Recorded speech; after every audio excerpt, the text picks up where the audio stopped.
सो DIT की तरफ हम लोग बढ़ रहे हैं। मार्केटिंग का थोड़ा रिवीजन अपने को लगेगा वो, लेकिन हम लोग बाद में करेंगे। It's not necessary to do it now itself. बाद में जरूरत पड़ेगी एक लेक्चर की उसके, तो वो हम लोग कर लेंगे।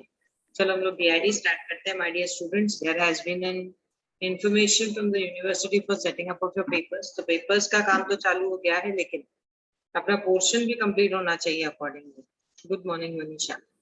So portion भी accordingly complete होना चाहिए. Therefore, I am trying my best to complete this portion by the deadline. Deadline दिया हुआ है हमको 30 तारीख तक, 30 अक्टूबर। तो उसके बाद आपके दिवाली की छुट्टियों के बाद इमीडिएटली आप लोग के एग्जाम्स होंगे। So please let us just support me to complete with tax subject because tax के लिए बहुत ज्यादा पोर्शन बाकी है। बाकी रह गई मार्केटिंग की बात, तो मार्केटिंग का एक रिवीजन लेक्चर और मिला ना, तो जो भी लूपहोल्स, जो भी बैकलॉग मान लो एक दो टॉपिक इधर उधर रह भी गया है या रिवाइज हो रहा है किसी चैप्टर में, तो दैट वी कैन कंप्लीट। ठीक है, so let us start with the new topic. हम लोगों ने हाउस प्रॉपर्टी तक टैक्सेशन में किया हुआ है। अब हम लोग आगे बढ़ते हैं towards income from business and profession.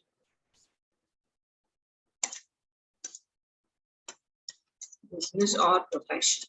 See, what is business or profession? We say either you can do business or you can do profession.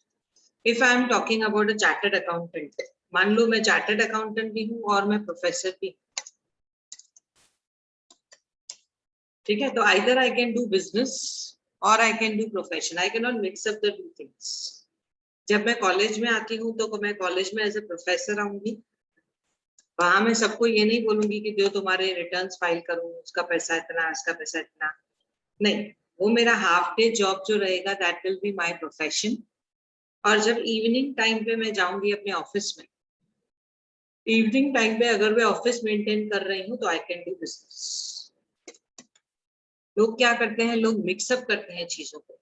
सी, एक कोचिंग क्लास का टीचर या एक टीचर जो कोचिंग क्लास भी चलाता है, कॉलेज में भी पढ़ाता है, what he does is he tries to mix up profession and business. College में अच्छा पढ़ाएगा एक सब्जेक्ट तो सब बच्चे अट्रैक्ट हो जाएंगे, उसके क्लास में जाएंगे, या फिर उल्टा भी हो सकता है, कॉलेज में एक सब्जेक्ट भी अच्छा नहीं पढ़ाएगा ताकि लोग उसके क्लास में आए। सो एनी हाउ अगर मैं दोनों चीजों को मिक्स करती हूँ तो मैं गलत हूँ। इसके लिए यहाँ पे बीच में वर्ड दिया हुआ है और। इस वर्ड को अगर मैं डार्कन कर दूं तो you will understand the meaning.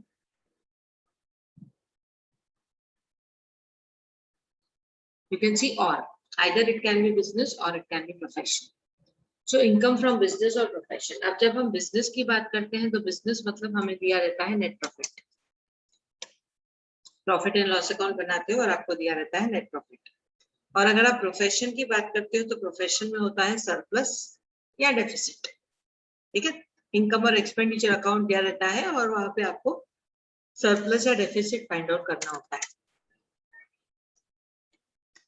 Income and expenditure account, okay. और यहाँ पे net profit from profit and loss account.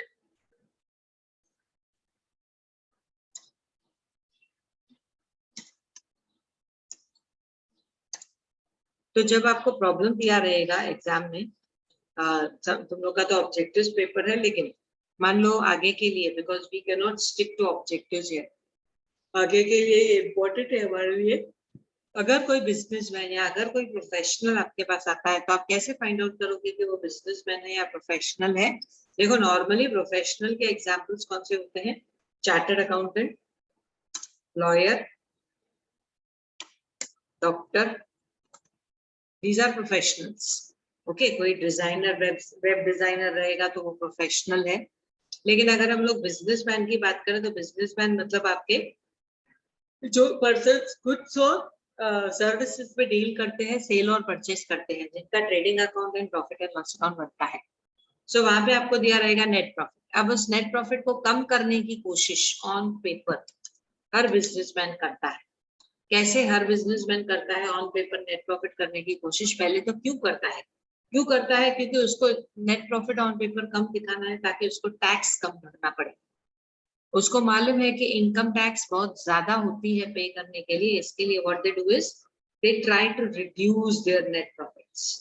or reduce their net profits. How? What is the possibility how to reduce the net profits? The only way out is increase your expenditure.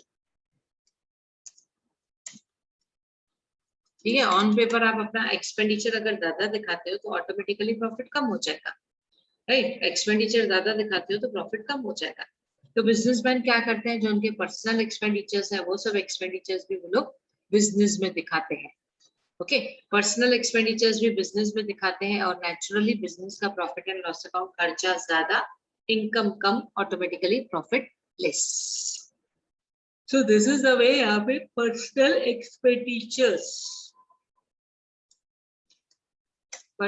Expenditures को profit and loss में दिखाया जाता है। अब ये personal expenditures का example क्या हो गया, जैसे आपका पर्टिकुलर कार, समझो आपका बिजनेस है लेकिन आपका कार भी है, और वो कार समझो 4 कार है तुम्हारे पास, ठीक है, 2 बेटे हैं लेके जाते हैं, एक बेटी लेके जाती है और एक पर्सनल के लिए रखा हुआ है। आप बिजनेस के लिए जाओगे तो आपको जरूरत पड़ेगी, लेकिन आप चारों कारों का खर्चा, उनका पेट्रोल एक्सपेंडिचर, उनका थोड़ी सी मेंटेनेंस, वो सब अगर आप दिखा रहे हो, उनका डेप्रिसिएशन सब आप दिखा रहे हो बिजनेस में, तो that will reduce your income. Okay, actually speaking, बेटा कॉलेज लेके जाता है, दूसरा बेटा अपने दूसरे इंजीनियरिंग कॉलेज में पढ़ता है, वहां लेके जाता है, बेटी अपने अलग कॉलेज लेके जाती है, आप अपने साथ जरूरत पड़ी तो वाइफ के साथ कहीं घूमने गए तो आप अपनी कार लेके जाते हो। चारों का पर्सनल कार है, आप कभी कभार अपनी कार अपने बिजनेस के लिए यूज करते हो, लेकिन फिर भी ये personal expenditure, you are showing as if 4 cars are working in your company and the directors are using it, directors or employees are using it. So अगर हम ये सब कर रहे हैं तो that will be called as your income and expenditure account में you are trying to show less profit. Okay, expenditure ज्यादा करके profit less, इससे क्या होगा, आपको इनकम टैक्स कम लगेगी। और यही अगर डॉक्टर की बात है, इनकम एंड एक्सपेंडिचर की बात है, तो उसमें आप प्रॉफिट कैसे रिड्यूस करोगे, सरप्लस कैसे रिड्यूस करोगे? इस केस में हम सरप्लस रिड्यूस करते हैं, reduced to reduce tax on paper. Actually surplus reduce नहीं होता है, एक्चुअली इनकम कम नहीं होगी, it will be only shown on the paper. So surplus reduce क्यों होता है, सरप्लस कैसे रिड्यूस कर सकते हैं? बाय चार्जिंग या बाय नॉट शोइंग इनकम्स। आप इनकम मत दिखाओ, सीए 10 लोगों का रिटर्न फाइल कर रहा है, 2 का दिखा रहा है, 8 का नहीं दिखा रहा है, so that is possible. Lawyer 15 cases लड़ता है, 13 का टैक्स भरता है, 2 छोड़ देता है। सो इनकम अगर आपने स्किप कर दी, या फिर अगेन पर्सनल एक्सपेंडिचर को प्रोफेशनल एक्सपेंडिचर करके दे दिया, ठीक है, पर्सनल एक्सपेंडिचर को प्रोफेशनल एक्सपेंडिचर करके दे दिया आपने, बहुत बड़ा हाई, समझो लॉयर है, लॉयर ने बहुत अच्छा शादी का कोट लिया अपने भाई की शादी के लिए, समझो 35,000 का उसने कोट वगैरह लिया, ब्लेजर कोट एंड ऑल, और उसने उसका बिल निकलवाया लॉ के नाम पे, ये दिखाने के लिए कि मैंने कोर्ट ऑफ लॉ में पहनने के लिए कोट या कपड़े लिए हैं, गाउन लिया है, और उसका कॉस्ट वहां लगा दिया। तो पर्सनल एक्सपेंडिचर को जब हम प्रोफेशनल वे में दिखाते हैं, automatically your income decreases, on paper your surplus decreases, tax decreases. So ये कुछ तरीके हैं। अब जब आप ये सब, आपको प्रॉफिट एंड लॉस अकाउंट दिया रहेगा, या तो अगर बिजनेस का केस है, या तो आपको इनकम एंड एक्सपेंडिचर अकाउंट दिया रहेगा अगर ये प्रोफेशन का केस है। तो आपको क्या करना है, आपको यहाँ पे इनकम टैक्स ऑफिसर बन के चेक करना है, आपको इनकम टैक्स ऑफिसर बन के चेक करना है। आप चेक करोगे, अगर आपको लगा कि यहाँ पे पर्सनल एक्सपेंडिचर बिजनेस एक्सपेंडिचर करके दिखाए गए हैं, तो उनको डिसअलाउ करोगे, ठीक है। अगर आपको लगा यहाँ पे पर्सनल एक्सपेंडिचर प्रोफेशनल एक्सपेंडिचर करके लगाए गए हैं, तो उनको भी डिसअलाउ करते हैं। So your role will be as income tax officer. आपका पर्टिकुलर इस चैप्टर में काम है इनकम टैक्स ऑफिसर करके, ठीक है। अगर कुछ डाउट है तो पूछो, नहीं तो we'll move ahead to the problems. जब प्रॉब्लम्स करेंगे एक्चुअली तो ही हम आगे बढ़ सकते हैं। yes. सो आपको इनकम टैक्स ऑफिसर बन के काम करना है। Just 1 minute you go through it, तब तक मैं बुक ओपन कर लेती हूँ। कुछ डाउट है तो तब तक आप चैट में डाल सकते हो. Give me 1 minute, I'll open up with the book.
Yes, it has been started.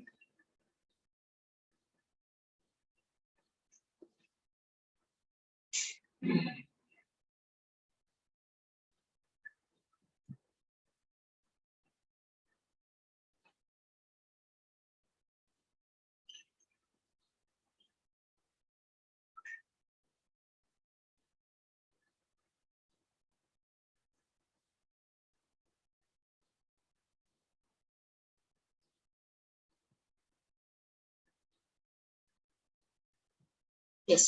So यहाँ पे एक बार sections देख लो, कौन से sections है profits and gains of business or profession में. You have section 28, 29, 30, 31, 32, 35, 35D, 36, 37, 40, 40A, 43B. ये सब मैं क्यों दिखा रही हूँ आपको? You just understand that what are the sections that need to be covered in this chapter. ठीक है, just एक समझने के लिए. ओके, एक समझने के लिए, क्योंकि कभी कभार एग्जाम में सेक्शंस आते हैं तो उस टाइम पे हमें समझ में आना चाहिए that this is related with the chapter of profits and gains of the business of profession. ठीक है, तो चलो हम लोग आगे बढ़ते हैं towards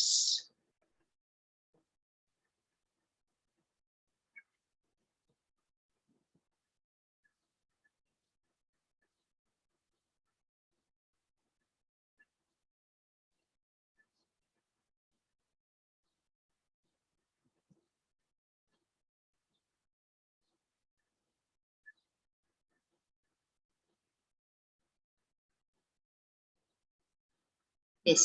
So you can see this problem. कौन सी पॉइंट्स हैं जो अलाउड और डिसअलाउड होती हैं, जस्ट फॉर अंडरस्टैंडिंग पर्पस आपको हेल्प करेंगी ये. एक मिनट, इससे पहले भी कुछ ओके, यहीं से देख लेते हैं. सी इलस्ट्रेशन 9.4 आपको चाहिए, इसका स्क्रीनशॉट निकाल लेना विद आंसर, और स्क्रीनशॉट्स को सेव ऐसे करना that you are able to understand the question as well as answer. Okay, yes. Please advise regarding admissibility of the following items of expenditure. Admissibility means whether they are allowed or not. आपको ये बताना है कि whether these amounts are allowed or not. Okay. Payment of interest of rupees 40,000 on the money borrowed from bank for the payment of dividend to shareholders. Shareholders को dividend देना था और उसके लिए आपने लोन लिया. ये section 36 की point है. अब यहाँ पे ये सेक्शंस आपको इतना ही याद रखना है, ये मैंने जस्ट आपको दिखाया था टू मेक यू अंडरस्टैंड कि 28 से लेकर 43 तक के सेक्शंस यहाँ पे कवर होते हैं. So loan taken for giving dividend, dividend देने के लिए लोन लिया है बैंक से, तो whether it will be deductible और नॉट. द आंसर इज, आप नीचे सॉल्यूशन भी देखते जाओ. Loan utilise for the payment of dividend, therefore this is allowed. एक नॉर्मल बात है, डिविडेंड देने के लिए आपके पास रेडी कैश नहीं है, रेडी कैश चाहिए आपको. ठीक है, डिविडेंड क्रेडिट करना पड़ता है 90 डेज के अंदर. सो कहाँ से वो रेडी कैश लाए, उसके लिए हमने लोन ले लिया, ठीक है ना। लोन पे आप जो भी ब्याज ब्याज भी बढ़ोगे, इंटरेस्ट पे करोगे, that will be your deductible amount, business expenditure माना जाएगा उसको। उसके बाद ₹12,000 has been expended for shifting of business from the original site to another place which is more advantageously located. कोई अच्छी जगह आपको मिली, आपने अपना पूरा बिजनेस एक जगह से दूसरी जगह शिफ्ट कर लिया।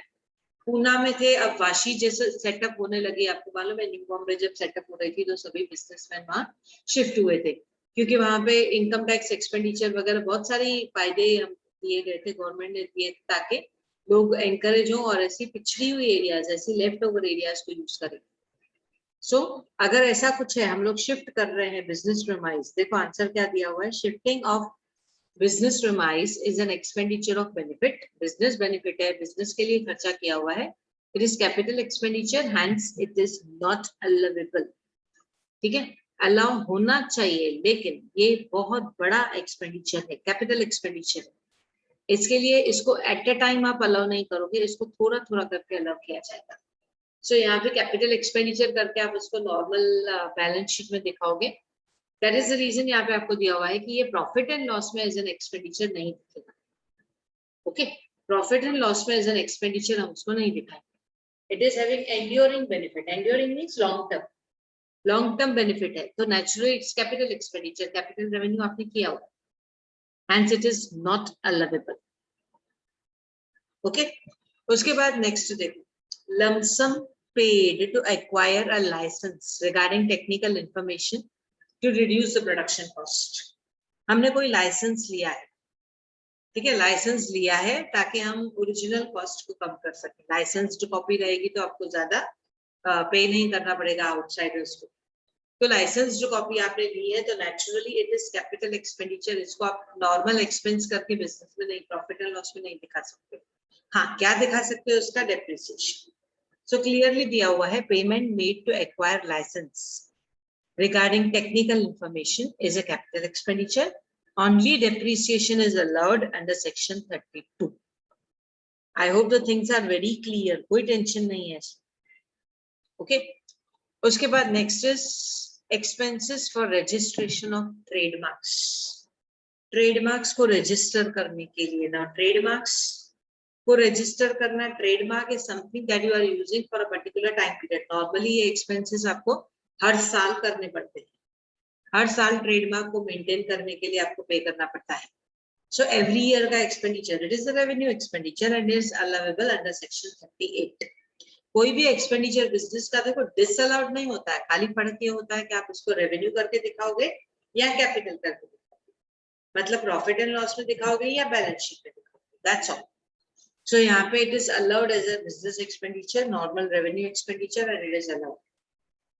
उसके बाद last है theft of stock in trade, assuming that it is insured, assuming that it is uninsured.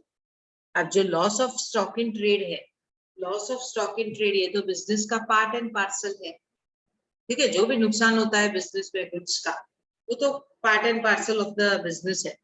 So loss of stock in trade is incidental to the business.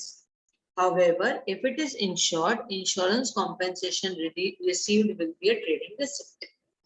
ठीक है, आप उसको naturally profit and loss account में दिखाओगे, जो भी आपका नुकसान हो गया आप प्रॉफिट एंड लॉस में एक्सपेंडिचर साइड दिखाओगे। लेकिन अगर ये इंश्योरेंस का पैसा आया, 1 लाख का नुकसान आपने प्रॉफिट एंड लॉस के डेबिट पे दिखाया, 80,000 इंश्योरेंस कंपनी ने पे किया तो उसको आपको इनकम साइड में दिखाना पड़ेगा। फर्क उतना है बस, अगर मिल रहा है तो इनकम साइड में दिखाना पड़ेगा, नहीं मिल रहा है तो भी पूरा लॉस आप राइट ऑफ करोगे। ओके, सो ये कुछ ऐसी चीजें हैं जो अलाउड डिसअलाउड के बारे में बताती हैं। देख लो एक बार इस प्रॉब्लम को, अगर आपको कुछ डाउट है तो पूछ लो।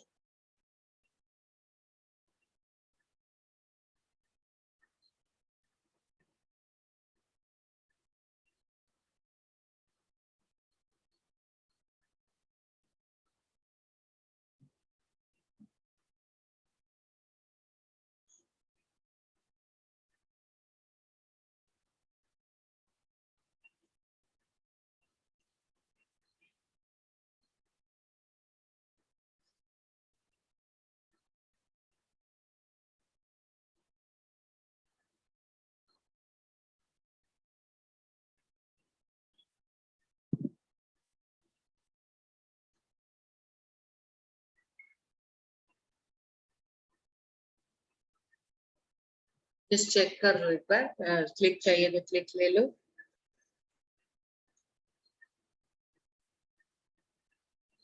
ये सब आपको ऑब्जेक्टिव्स में काम आएंगे कि whether it should be allowed, it is not, it is not, ठीक है, it is allowed, not allowed, या allowed to a partial extent, ऐसे कुछ भी आपको इसके ऑप्शंस दिए रहेंगे and you will have to use this, understand and write the answer. कुछ डाउट है तो पूछो, else we will move to the next problem.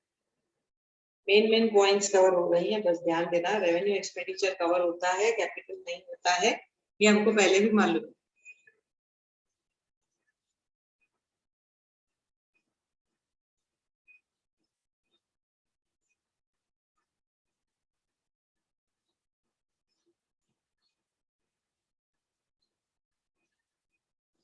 Okay, no doubt Pushpa, no doubt Vaishnavi, anybody else, कुछ भी डाउट है प्लीज।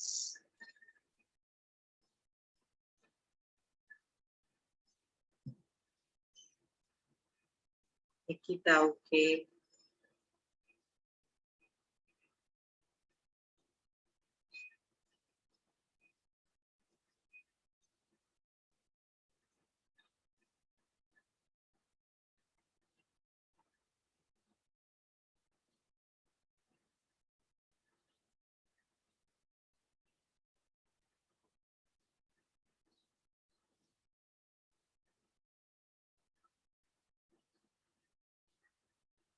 ओके ठीक है, चलते हैं आगे।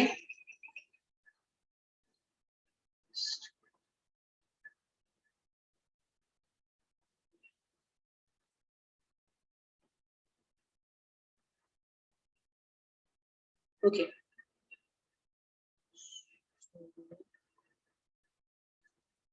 Late us move on to the next part. Okay ठीक है, 4-5 स्टूडेंट्स जो भी हैं उन्होंने जवाब दे दिया, कोई डाउट नहीं है।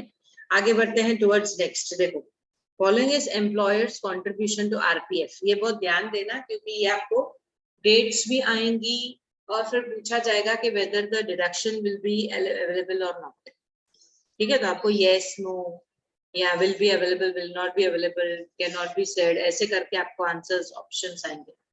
RPF is provident fund, provident fund में हमारे महीने, देखो मेरी सैलरी से एवरी मंथ समझो 5,000 रुपया प्रोविडेंट फंड का कट होता है, तो वो कट होके मेरे पीएफ अकाउंट में जाना चाहिए, तब तो जाके मुझे उसका ये मिलेगा ना, क्या बोलते हैं, पेंशन मिलेगा ना उसमें से। अगर वो पैसा समझो कट करके मैनेजमेंट ने अपने पास रख दिया, समझो अरुण सर ने चेक जेब में मतलब अपने ड्रॉवर में रख दिया, या समझो भरत सर ने डिपॉजिट नहीं किया, उनके ही अकाउंट में कट करके पड़ा हुआ है, तो मुझे उसका कोई फायदा नहीं है। It has to be deposited in your PF account. Employer जब भी एम्प्लॉय का पीएफ कट करता है तो उसको पीएफ अकाउंट में डिपॉजिट करना है। डिपॉजिट करने की कुछ कंडीशंस है, क्या कंडीशंस है देखो, payment should be made by cash, cheque और ड्राफ्ट। पहले एक टाइम होता था खाली चेक चलता था, लेकिन अब वो लोग अलाउ करते हैं कि आपके पास कैश है तो कैश दो, चेक है तो चेक दो, क्योंकि चेक पे फिर मैनेजमेंट का साइन लगेगा, एम्प्लॉयर का साइन लगेगा, सीईओ का साइन लगेगा, इतनी मगजमारी करनी नहीं है। आप कैश में डालो, चेक में डालो, चलेगा, डीडी डालो, डिमांड ड्राफ्ट तो भी चलेगा। Second is payment should be made before on the due date of filing of the return of income tax, and the evidence is to be submitted along with the return. वो जो चालान आता है वो चालान, ठीक है, जो चालान आता है वो चालान हमें डिपॉजिट करना पड़ता है। स्लाइड नॉट विजिबल, निकिता को स्लाइड नहीं दिख रहा है, बाकी के स्टूडेंट्स को दिख रहा है? Yes, is the screen visible?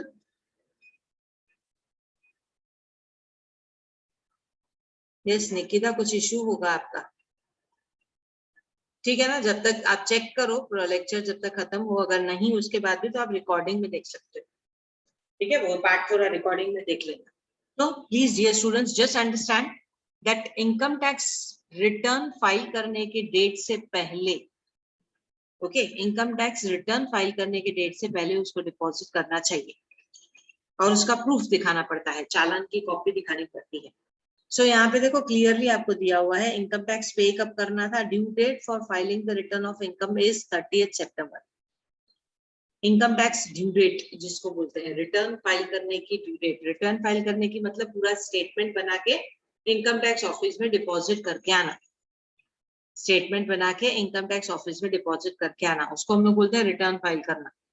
उनको पूरा डिटेल देना कि हमारा ये इनकम था, ये एक्सपेंडिचर था, ये इस तारीख पे दिया, ये इस तारीख पे दिया, पूरा जैसे आप फाइनल अकाउंट्स बोलते हो।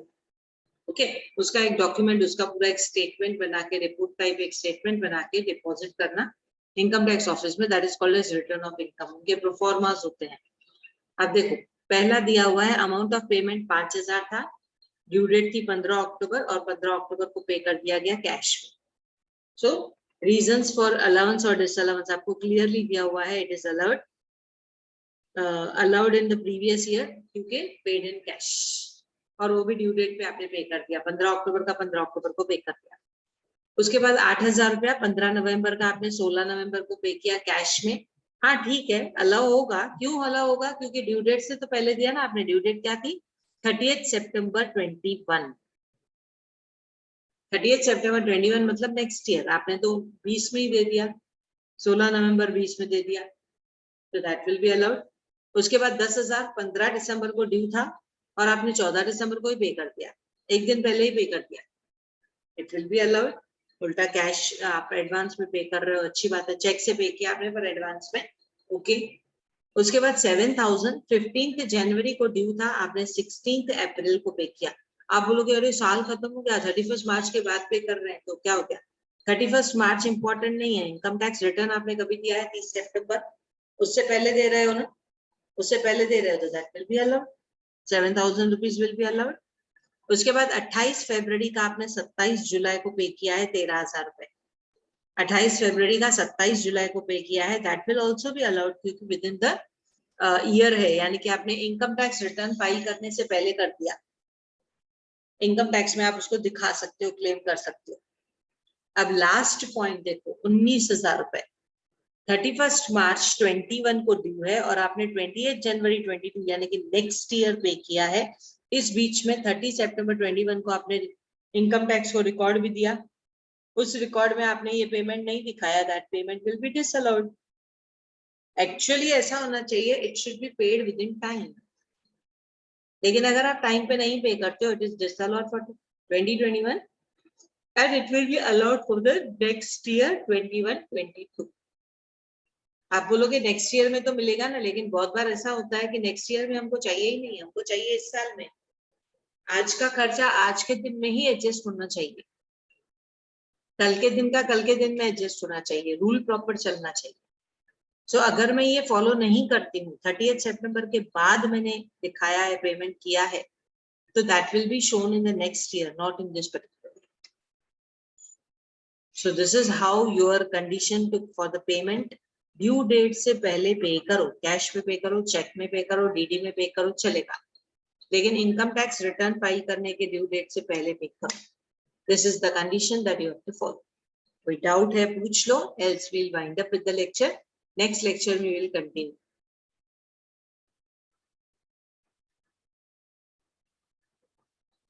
I think बहुत easy है, डाउट होने जैसा कुछ नहीं है इसमें। फिर भी पार्टिसिपेंट्स का भी क्लिक ले लेना।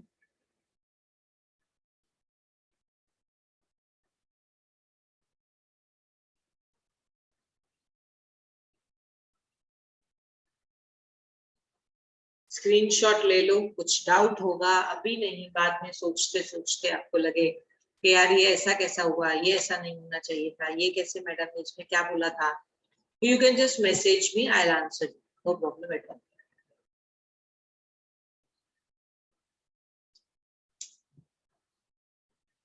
ठीक है, so no doubt I'm ending up with the lecture. We'll meet again and we'll continue with this topic, business profession. ये 10-12 दिन नहीं, 20 दिन है एटलीस्ट। ये 20 दिन में बीच में 2-4-5 छुट्टियां भी हैं, उसके बाद FSY के एग्जाम्स भी हैं। ऐसा समझो ये 20 दिन छोड़ो, 15 दिन, 15 दिन में हमें हमारा पोर्शन कंप्लीट करना है। लेकिन पोर्शन कंप्लीट करने का मतलब ये नहीं है कि मैं तुमको समझ में आए या नहीं आए मैं करती जाऊंगी, ऐसा नहीं होगा।